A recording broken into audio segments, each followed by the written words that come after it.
So today we are going to discuss about state executive of Indian Constitution. What is state executive? So we already discussed about the union executive. What are the components of union executive? President, vice president, council of ministers, prime minister, and attorney general of India. So these are the 5 components of union executive that we have discussed in earlier videos. So today we are going to learn about the state executive. So state executive is similar to union executive. So in union executive where president state, here the governor. And in the state executive there is, in union executive there is vice president. But in state executive, there is no, just like that post, there is no vice governor here. But in the union executive, there is prime minister and council of ministers.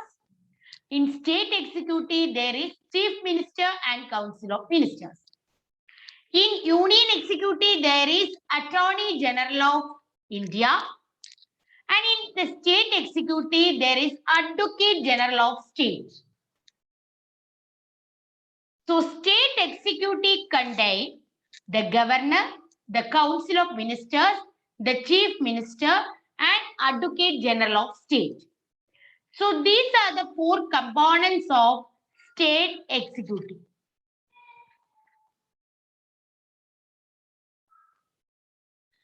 So in last videos, we have discussed part 5 of the constitution.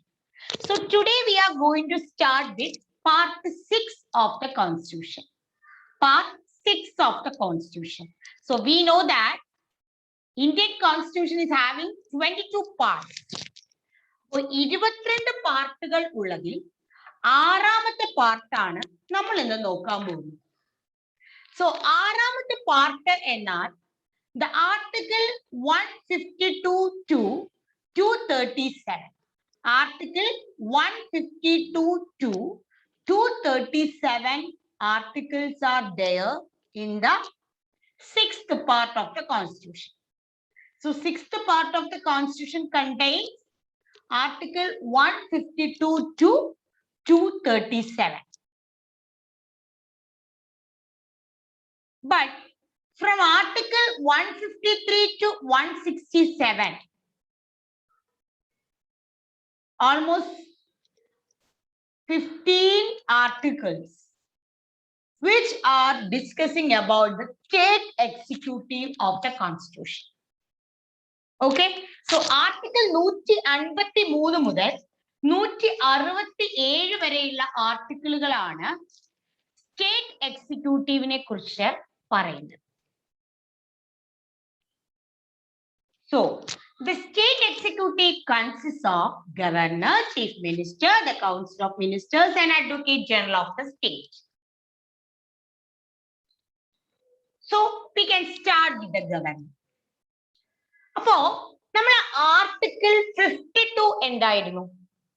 There shall be a president for the union. There shall be a president for the union. അതായിരുന്നു article 52. Union executive start ചെയ്തത് article 52 നിന്നാണ്. Article 52 പറഞ്ഞ എന്താണ്? There shall be a president for the union. അതുപോലെ തന്നെ ഇവിടെ state executive start ചെയ്യുന്ന article 153 ആണ്. So article 153 says that there shall be a governor for each state. There shall be a governor for each state. But the amendment of 1956 makes it possible to appoint the same person as a governor for 2 or more states.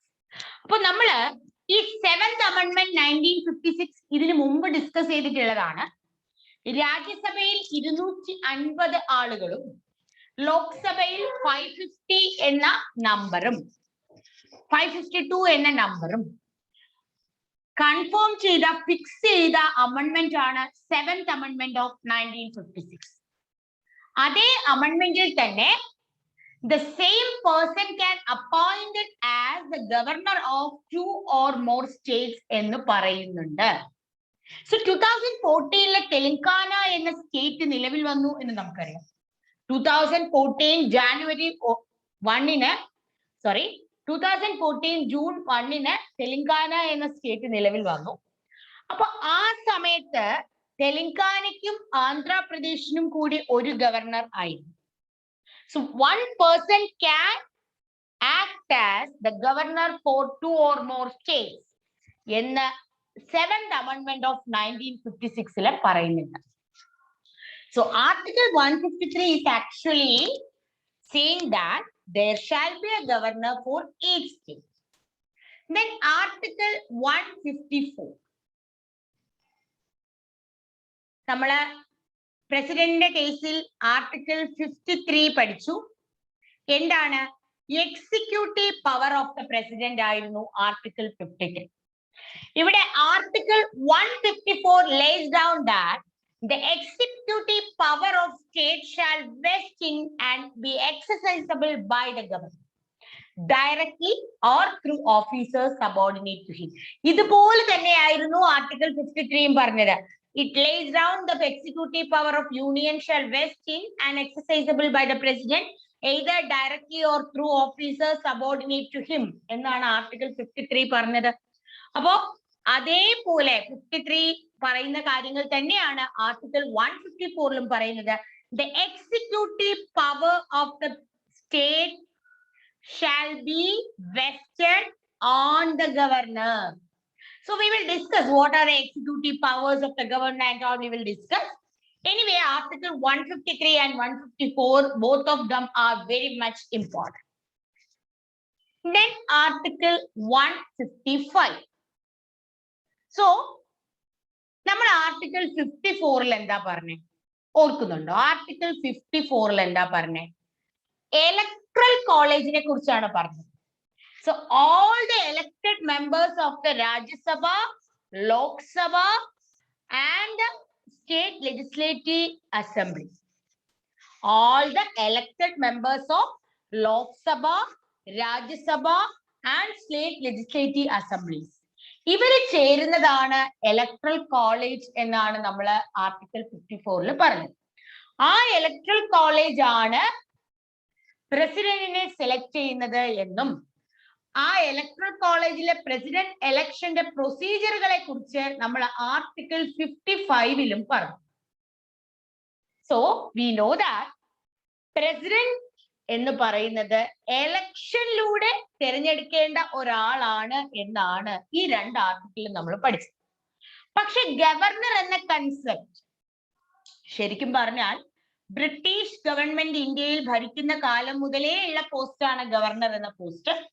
നമുക്കറിയാം governor general, viceroy എന്നൊക്കെയാണ് അവരുടെ പോസ്റ്റുകൾ. അപ്പൊ ഈ governor എന്ന term തന്നെ ബ്രിട്ടീഷുകാർ ഇന്ത്യയിലേക്ക് കൊണ്ടുവന്നതാണ്. സോ ഗവർണർ ഒരിക്കലും ഒരു എലക്ഷനിലൂടെ വരുന്ന പോസ്റ്റ് അല്ല. ഗവർണറെ അപ്പോയിന്റ് ചെയ്യുന്നത് ആരാണ്? പ്രസിഡന്റ് ആണ്. ഗവർണറെ അപ്പോയിന്റ് ചെയ്യുന്ന ആരാണ്? പ്രസിഡന്റ് ആണ്. So governor of a state shall be appointed by the president. ഇത് പറയുന്ന ആർട്ടിക്കിൾ ആണ് article 155. Then Article 156, term of the governor is 5 years. Term of the governor is 5 years. Then Article 157, it's very, very important. Qualifications for appointment as governor. Qualification for appointment as governor. അപ്പോ നമ്മള് പ്രസിഡന്റിന്റെ qualification പഠിച്ചിട്ടുള്ള എന്തൊക്കെയാണോ അതൊക്കെ തന്നെയാണ് ഇവിടെ. He shall be a citizen of India. He completed the age of 35 years. ഇത് രണ്ടും നമ്മൾ പ്രസിഡന്റിന്റെ കേസിൽ പറഞ്ഞതാണ്. ഇവിടെയും the governor should be the citizen of India and he should complete that age of 35 years. അതുപോലെ മറ്റൊരു പോസ്റ്റും അദ്ദേഹം വഹിക്കാൻ പാടില്ല എന്നുള്ള കാര്യങ്ങളും ഒക്കെ ഇവിടെയും ഉണ്ട്. പക്ഷേ പ്രസിഡന്റിൽ ഇല്ലാത്ത ഒന്ന് രണ്ട് കാര്യങ്ങൾ എക്സ്ട്രാ നമ്മൾ ഇവിടെ പറയുന്നുണ്ട്. ഒന്ന്, he should be an outsider of that state. So the governor should be an outsider for that state. ഏത് സ്റ്റേറ്റിലേക്കാണോ പ്രസിഡന്റ് ഗവർണറെ പോസ്റ്റ് ചെയ്യുന്നത്, ആ സ്റ്റേറ്റിൽ നിന്ന് ആ സ്റ്റേറ്റിന്റെ ഔട്ട്സൈഡർ ആയിരിക്കണം ഗവർണർ. എന്നാൽ മാത്രമേ he is free from the local politics. അതായത് ഒരിക്കലും ഒരു പൊളിറ്റിക് കൺവെൻഷൻ ഉള്ള ആളായിരിക്കില്ല ഗവർണർ. അപ്പോ അയാൾ ആ സ്റ്റേറ്റിൽ നിന്ന് പുറത്തുള്ള ആളായിരുന്നാൽ മാത്രമേ he can be free from the local politics. അദ്ദേഹത്തിന് അവിടുത്തെ ലോക്കൽ പൊളിറ്റിക്സിൽ നിന്ന് മാറി നിൽക്കാൻ പറ്റുകയുള്ളൂ. That is the one point. And second point is, while appointing the governor, the president is required to consult the chief minister of a state concerned for the smooth functioning. So we know that one state should administer by the combination of chief minister as well as the governor. So governor and chief minister തമ്മിലുള്ള ഒരു combination, ഒരു smooth ഫംഗ്ഷനിങ്ങിലൂടെയാണ് ഒരു സ്റ്റേറ്റിലെ administration നടന്നു പോകുന്നത്. So while appointing the governor, the president is required to consult the chief minister of the state. Appoint ചെയ്യുന്ന സമയത്ത് president എന്ത് ചെയ്യണം? കറസ്പോണ്ടിങ് ചീഫ് മിനിസ്റ്ററെ കൺസൾട്ട് ചെയ്യണം. ഗവർണറെ അപ്പോയിന്റ് ചെയ്യുന്ന സമയത്ത് പ്രസിഡന്റ് ചീഫ് മിനിസ്റ്ററെ കൺസൾട്ട് ചെയ്യണം. ഇത്രയും കാര്യങ്ങളാണ് ആർട്ടിക്കിൾ 157 പറയുന്നത്. Then article 158 telling about governor's office, that is Raj Bhavan. We know that Raj Bhavan is the name for governor's office. And article 159 telling about the oath of the governor. So these are the main articles which are related to governor. So article 153, there shall be a governor. 154, executive power. 155, appointed by the president. 156, term is 5 years. 157, qualification of governor. 158, conditions of Raj Bhavan. 159, oath and affirmation by the governor. Okay, so ആരാണ് ഗവർണർക്ക് ഓത്ത് ചൊല്ലിക്കൊടുക്കുന്നത്? ഹൈക്കോടതി chief justice. ഹൈക്കോടതി chief justice ആണ് ഓത്ത് പറഞ്ഞു കൊടുക്കുന്നത്. So ഇത്രയുമാണ് ഗവർണറെ സംബന്ധിക്കുന്ന articles. And some additional points we should learn. So what are the powers of a governor? There are 4 types of powers are there. One is executive, and second one is legislative, third one is financial, and fourth one is judicial. So there are 4 types of powers are there: executive powers, legislative powers, financial powers, and judicial powers. So we have to discuss what are the executive powers. So നമുക്കറിയാം, ഒരു സ്റ്റേറ്റിലെ എന്ത് order ഇറക്കിയാലും അത് ഗവർണറുടെ പേരിലാണ് ഇറക്കേണ്ടത്. So the chief minister should administer the state, or should do all the activities, should release all the orders, or he has to make all the transactions in the name of governor. Appo cabinet എന്ത് decision എടുത്താലും the chief minister should communicate with the governor. Chief minister should communicate with the governor. So all executive actions of the government of a state are formally taken in his name. So ഗവർണറുടെ പേരിലായിരിക്കും എല്ലാ executive ആക്ഷൻസും. Whatever decisions are taken by the minister, the chief minister should communicate that decision with the governor. ഇനി കുറെ appointments ആണ്. നമുക്കറിയാം, president appoint ചെയ്യുന്ന പോസ്റ്റുകൾ ഏതൊക്കെയാണ്? UPSC chairman, election commission chairman, attorney general of state, prime minister, council of minister, linguistic minority special officer. ഇതെല്ലാം നമ്മൾ പഠിച്ചിട്ടുള്ള കാര്യങ്ങളാണ് അല്ലെ? അപ്പൊ അതുപോലെ ഗവർണറിനും കുറേയേറെ അപ്പോയിന്റ്മെന്റ്സ് നടത്താം. ഈ അപ്പോയിന്റ്മെന്റ്സ് എല്ലാം ഗവർണറുടെ എക്സിക്യൂട്ടീവ് പവർ ആണ്. So governor can appoint Advocate General of a state. He can appoint State Election Commissioner. He can appoint PSC chairman. He can appoint Information Commissioner. He can appoint Prime Minister and Council of Ministers. So these are all executive power of government. And of course, he is the chancellor of all universities in the state. നമുക്കറിയാം നമ്മുടെ സ്റ്റേറ്റിലെ എല്ലാ യൂണിവേഴ്സിറ്റിയിലെയും chancellor, almost എല്ലാ യൂണിവേഴ്സിറ്റിയുടെയും chancellor governor ആണ്. ഇപ്പോ നിയമ സർവകലാശാല നിയമ സർവകലാശാല ഉണ്ട്, ലോ യൂണിവേഴ്സിറ്റി, അതിന്റെ മാത്രം എന്താണ് ഹൈക്കോടതി ചീഫ് ജസ്റ്റിസ് ആണ് vice chancellor.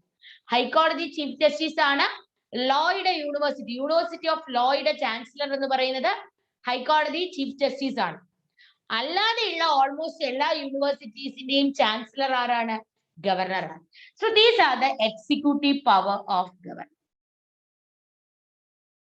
Then legislative power. So whatever powers which are related to legislative assembly. So of course, governor can summon and prorogue the state legislature and dissolve the state legislative assembly. State legislative assemblyയെ പിരിച്ചുവിടാനും അതിനെ വിളിക്കാനും ഉള്ള അവകാശം ആർക്കാണ്? ഗവർണർക്കാണ്.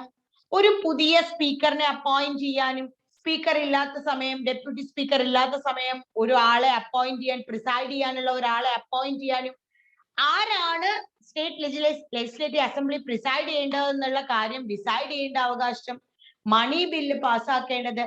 ഇപ്പൊ legislative assembly പാസ്സാക്കുന്ന ഒരു bill act ആയി മാറണമെങ്കിൽ അത് ആര് സൈൻ ചെയ്യണം? ഗവർണർ സൈൻ ചെയ്യണം. So these are the legislative powers. അതുപോലെ ഇന്ത്യയിലെ ഏകദേശം 6 സ്റ്റേറ്റുകളിൽ ലെജിസ്ലേറ്റീവ് കൗൺസിൽ ഉണ്ട്. സോ ലെജിസ്ലേറ്റീവ് കൗൺസിൽ 1/6 ഓഫ് മെമ്പേഴ്സിനെ നോമിനേറ്റ് ചെയ്യാനുള്ള അവകാശവും ഗവർണർക്കാണ്. ലെജിസ്ലേറ്റീവ് കൗൺസിൽ എന്ന് പറഞ്ഞാൽ it's almost similar to Rajya Sabha in the parliament. പാർലമെന്റിലെ രാജ്യസഭ ഉള്ളതുപോലെ തന്നെ ചില സംസ്ഥാനങ്ങളിൽ, ചില സ്റ്റേറ്റിൽ ബൈകാമറലിസം ഉണ്ട്. അതായത് 2 സഭാസ് R there. Like Lok Sabha and Rajya Sabha, some states has having state legislative council as well as legislative assembly. So legislative council ulla 6 സ്റ്റേറ്റുകളാണ് ഇന്ത്യയിൽ ഉള്ളത്. So legislative council is same as Rajya Sabha. So where we have to nominate 1/6 of members of state legislative council. So that nomination is actually done by governor. And Finance Commission, Public Service Commission, Control Auditor General, ഇവരെല്ലാം annual report കൊടുക്കുന്ന ആർക്കാണ്? ഗവർണർക്കാണ്. Ordinance പുറത്തിറക്കുന്നതും ഗവർണറാണ്. Okay, so ordinance പുറത്തിറക്കുന്നതും ഗവർണറാണ്. നമുക്കത് പിന്നീട് നോക്കാം. ഗവർണറുടെ ഓർഡിനൻസ് പുറത്തിറക്കുന്നത് നമുക്ക് ഡീറ്റെയിൽ ആയിട്ട് നോക്കണം. Then financial powers.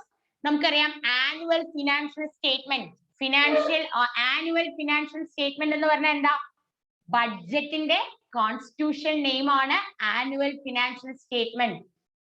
Annual financial statement എന്നാണ് ബഡ്ജറ്റിനെ കോൺസ്റ്റിറ്റ്യൂഷനിൽ പറയുന്നത്. ആർട്ടിക്കിൾ 112 ആണ് ബഡ്ജറ്റിനെ കുറിച്ച് പറയുന്ന ആർട്ടിക്കിൾ. ആർട്ടിക്കിൾ 112 ആണ് ബഡ്ജറ്റിനെ കുറിച്ച് പറയുന്ന ആർട്ടിക്കിൾ. സോ ഈ ഒരു സ്റ്റേറ്റില് ബഡ്ജറ്റ് അവതരിപ്പിക്കുന്നതിന് മുമ്പ് ഗവർണറുടെ അപ്രൂവൽ ഉണ്ടാവണം. And there are 2 funds are there, consolidated fund and contingency fund. Consolidated fund എന്ന് പറഞ്ഞാൽ എന്താണ്? ആർട്ടിക്കിൾ 265 കൺസോളിഡേറ്റഡ് ഫണ്ടിനെ കുറിച്ച് പറയുന്നത്. എന്താണ് കൺസോളിഡേറ്റഡ് ഫണ്ട്? പ്രഡിക്റ്റഡ് ആയ ആവശ്യങ്ങൾക്ക് വേണ്ടി ഉപയോഗിക്കാനുള്ള ഫണ്ടാണ് കൺസോളിഡേറ്റഡ് ഫണ്ട്. ഫോർ എക്സാമ്പിൾ, ഗവർണറുടെ സാലറി, ചീഫ് ജസ്റ്റിസ് ഓഫ് ഹൈക്കോർട്ടിന്റെ സാലറി, ജഡ്ജസ് ഓഫ് ഡിസ്ട്രിക്ട് കോർട്ടിന്റെ സാലറി, ഇങ്ങനെയുള്ള പ്രഡിക്റ്റഡ് ആയ ആവശ്യങ്ങൾക്ക് വേണ്ടി ഉപയോഗിക്കാനുള്ള ഫണ്ടാണ് consolidated fund. Then contingency fund ഉണ്ട്. ആർട്ടിക്കിൾ 266 പറയുന്നു കണ്ടിജൻസി ഫണ്ട് എന്താണ്? അൺപ്രഡിക്റ്റഡ് ആയ ആവശ്യങ്ങൾക്ക് വേണ്ടി ഉപയോഗിക്കാനുള്ള ഫണ്ടാണ് contingency fund. For example Nipah, Covid, flood, ഇതെല്ലാം നമ്മൾ പ്രെഡിക്റ്റ് ചെയ്ത കാര്യങ്ങളാണോ? ഇതൊന്നും നമ്മൾ പ്രെഡിക്റ്റ് ചെയ്യാത്ത കാര്യങ്ങളാണ്. അപ്പൊ അൺപ്രെഡിക്റ്റഡ് ആയ ഒരു കാര്യം സംഭവിച്ചാൽ അതിനു വേണ്ടി ചെലവാക്കാനും നമ്മൾ ഒരു ഫണ്ട് മാറ്റി വെച്ചിട്ടുണ്ട്. That fund is called contingency fund. അപ്പൊ ഈ രണ്ട് ഫണ്ടിൽ നിന്നും റിലീസ് നടക്കണമെങ്കിൽ, എമൗണ്ട് റിലീസ് നടക്കണമെങ്കിൽ ആര് ഡിസൈഡ് ചെയ്യണം? ഗവർണർ ഡിസൈഡ് ചെയ്യണം. അപ്പൊ ഗവർണറുടെ പേരിലാണ് ഈ കണ്ടിജൻസി ഫണ്ടും കൺസോളിഡേറ്റഡ് ഫണ്ടും ഉള്ളത്. അതുപോലെ സ്റ്റേറ്റിലെ ഫിനാൻഷ്യൽ കമ്മീഷൻ എന്ന് പറയുന്ന കമ്മീഷൻ ഉണ്ട്. അത് കോൺസ്റ്റിറ്റ്യൂട്ട് ചെയ്യുന്നത് ആരാണ്? ഗവർണർ ആണ്. Every 5 years. These are the financial powers of a governor. And last, judicial powers. Of course, നമുക്കറിയാം പ്രസിഡന്റിന് ഉള്ളതുപോലെ തന്നെ ജുഡീഷ്യൽ പവേഴ്സ് ഗവർണറിനും ഉണ്ട്. He can grant pardons. He can appoint high court judges. He can appoint district judges. He can appoint district judges. He can appoint high court judges in consultation with the Public Service Commission. PSC യുടെ കൺസൾട്ടേഷനിൽ കൂടെയാണ് district ജഡ്ജസിനെ appoint ചെയ്യുന്നത്. അല്ലാതെ collegium ഉണ്ട് അല്ലെ? Supreme കോടതി ജഡ്ജസിനെയും ഹൈക്കോടതി ജഡ്ജസിനെയും ഒക്കെ appoint ചെയ്യുന്ന റിക്രൂട്ട്മെന്റ് ബോർഡിനെ വിളിക്കുന്ന പേരെന്താണ്? കൊളീജിയം എന്നാണ്. അപ്പൊ ആ കൊളീജിയത്തിൽ നിന്ന് ഹൈക്കോടതി ജഡ്ജസിനെ അപ്പോയിന്റ് ചെയ്യാനുള്ള അവകാശം ആർക്കാണ്? ഗവർണർക്കാണ്. പക്ഷെ ഡിസ്ട്രിക്ട് ജഡ്ജസിനെ കൊളീജിയത്തിൽ നിന്നല്ല അപ്പോയിന്റ് ചെയ്യുന്നത്, PSC എക്സാം നടത്തിയിട്ടാണ്. അപ്പൊ PSC യോട് കൺസൾട്ട് ചെയ്തുകൊണ്ട് ഡിസ്ട്രിക്ട് ജഡ്ജിനെ അപ്പോയിന്റ് ചെയ്യാനുള്ള അവകാശം ആർക്കാണ്? ഗവർണർക്കാണ്. ഓക്കെ, അപ്പൊ ഇങ്ങനത്തെ ജുഡീഷ്യൽ പവറുകളെല്ലാം ഗവർണർക്ക്. The last one, ordinance making power of governor. നമ്മൾ ഓർത്ത് വെക്കേണ്ട രണ്ട് ആർട്ടിക്കിൾ ആണ് article 123 and 213. Article 123 and 213. Article 123, that article says about the ordinance making power of the governor. But Article 213 says that ordinance making power of the governor. Sorry, 123 is actually ordinance making power of president. 213 ordinance making power of governor. So പ്രസിഡന്റിനും ഗവർണർക്കും ചെയ്യാൻ പറ്റുന്ന ഒരു സാധനമാണ് ordinance make ചെയ്യുക. What is the need of ordinance? Ordinance എന്ന് പറഞ്ഞാൽ state ലെജിസ്ലേച്ചറോ അല്ലെങ്കിൽ പാർലമെന്റോ കൂടാത്ത സമയത്ത്. So the government shall have this power only when the state legislature are not on session. State ലെജിസ്ലേച്ചറിന് സെഷൻ ഇല്ലാത്ത സമയത്ത്, പാർലമെന്റിന് സെഷൻ ഇല്ലാത്ത സമയത്ത് the governor can make a temporary law or president can make a temporary law. And അതുപോലെ തന്നെ പ്രസിഡന്റിന് അത് വിഡ്രോ ചെയ്യാം, ഗവർണർക്കും അത് വിഡ്രോ ചെയ്യാം. അങ്ങനെ ഉണ്ടാക്കുന്ന ടെമ്പററി ലോയെയാണ് എന്ത് പറയുന്നത്? ഓർഡിനൻസ് എന്ന് പറയുന്നത്. ഒരു ഓർഡിനൻസിന്റെ മാക്സിമം കാലാവധി 6 months ആണ്. The validity of ordinance is 6 months. So ഇതാണ് ordinance making power of governor. So that is discussed in Article 213. So ഇത്രയുമാണ് ഗവർണറുടെ പവേഴ്സ്. എന്തൊക്കെയാണ്? Executive power, legislative power, judicial power, financial power and ordinance making. ഇത്രയും കാര്യങ്ങളാണ് ഗവർണറെ കുറിച്ച് പറയാൻ. എന്തെങ്കിലും സംശയങ്ങൾ ഉണ്ടെങ്കിൽ കമന്റ് ബോക്സിൽ ചോദിക്കുക. So thank you so much.